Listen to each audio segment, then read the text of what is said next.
Welcome to G Fun Facts Online, the channel where we dive deep into the most fascinating stories and unsolved mysteries from around the world. Today, we're tackling one of the biggest of them all. It's a story of courage, ambition, and a disappearance that has baffled investigators and captivated the public for nearly a century. We are talking about the final fateful flight of Amelia Earhart. What really happened to the world's most famous female aviator on that July day in 1937?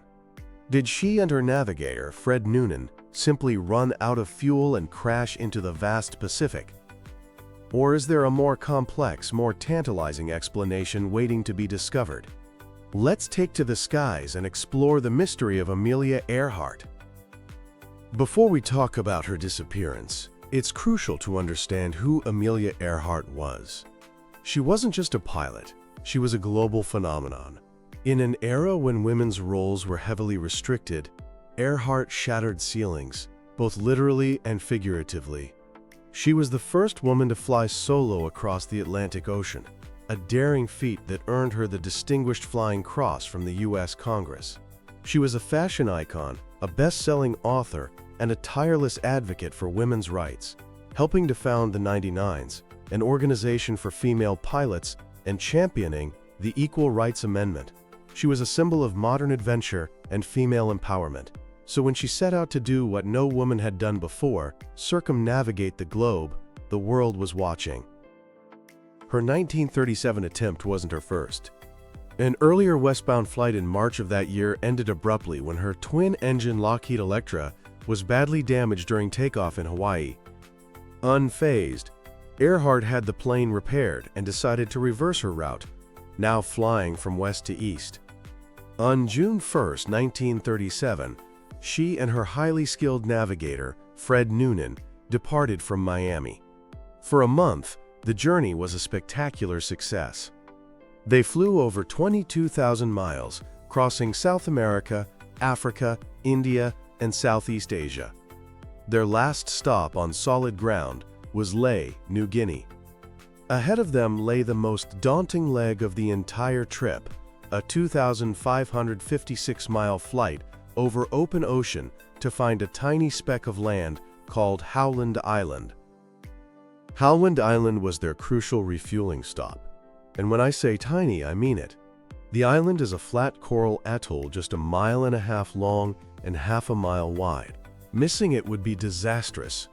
To help guide them in, the U.S. Coast Guard cutter Itasca was positioned nearby, ready to provide radio communications and a smoke signal to pinpoint their destination.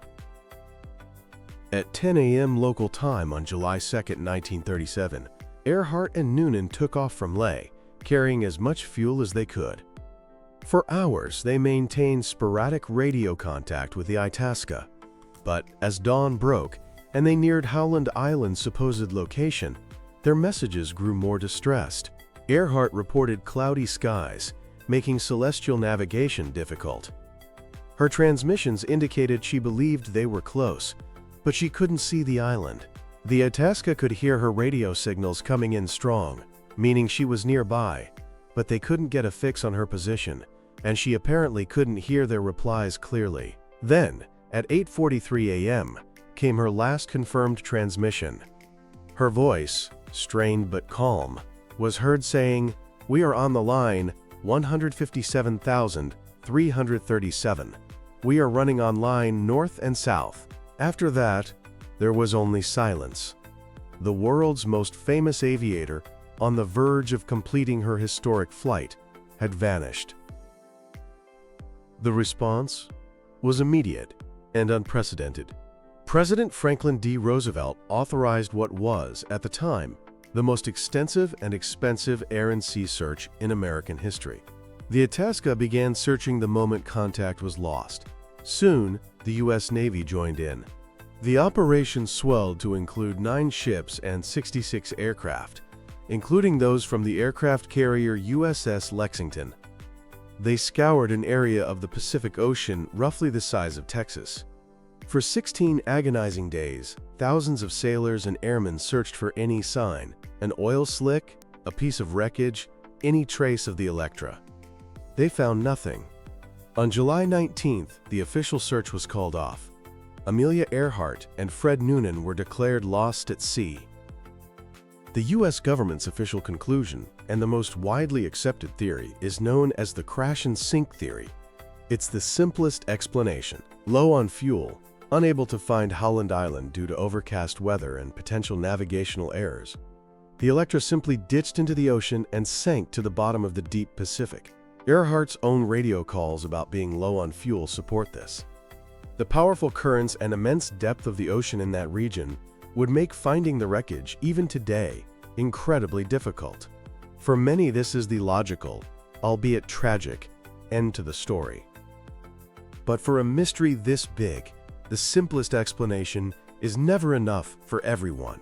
And this is where things get really interesting. One of the most compelling and heavily researched alternative theories is the Gardner Island hypothesis. Gardner Island, now called Nikumaroro, is an uninhabited coral atoll about 350 nautical miles southeast of Howland Island.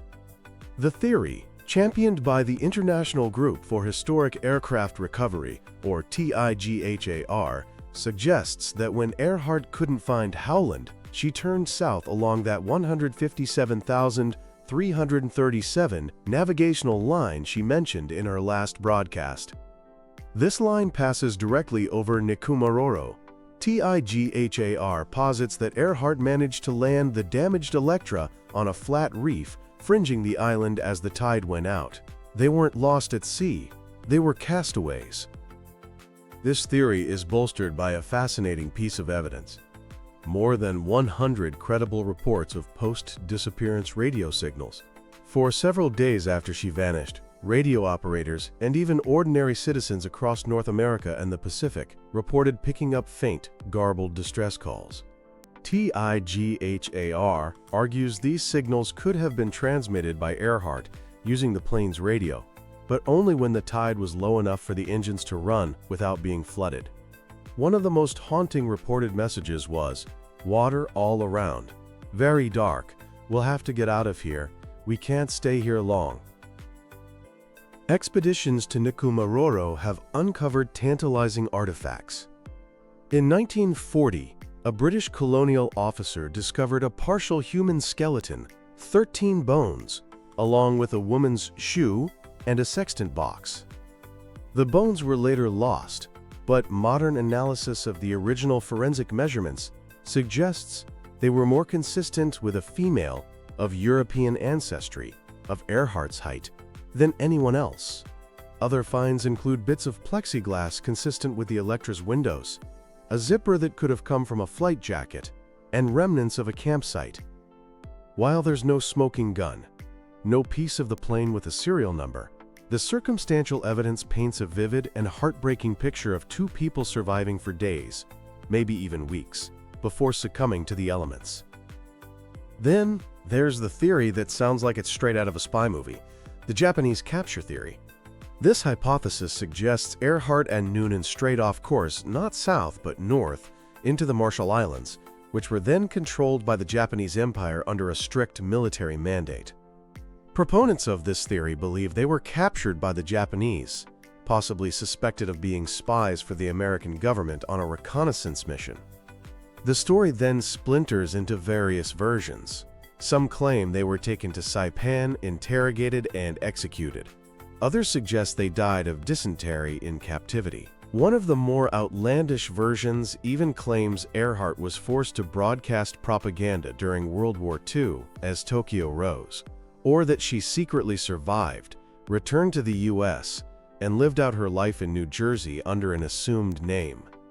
The problem with this theory is the vast distance. The Marshall Islands are hundreds of miles off her intended course, and the complete lack of any official records or physical evidence from Japanese or American archives to support it. Despite numerous books and supposed eyewitness accounts that have emerged over the decades, nothing concrete has ever surfaced. So what are we left with? A pioneering aviator who pushed the boundaries of what was possible, an ambitious flight that ended in an enduring mystery, and a set of competing theories, each with its own passionate supporters. The official story is a tragic accident, The castaway theory is a tale of survival against all odds. The capture theory is a story of espionage and international intrigue. The search for answers continues to this day. In early 2024, an ocean exploration company released a sonar image from the seafloor near Howland Island that looked remarkably like an airplane. The world held its breath, but it was later determined to be a natural rock formation. The hunt goes on, fueled by new technology and the timeless, magnetic pull of this unsolved case. The disappearance of Amelia Earhart is more than just a historical puzzle.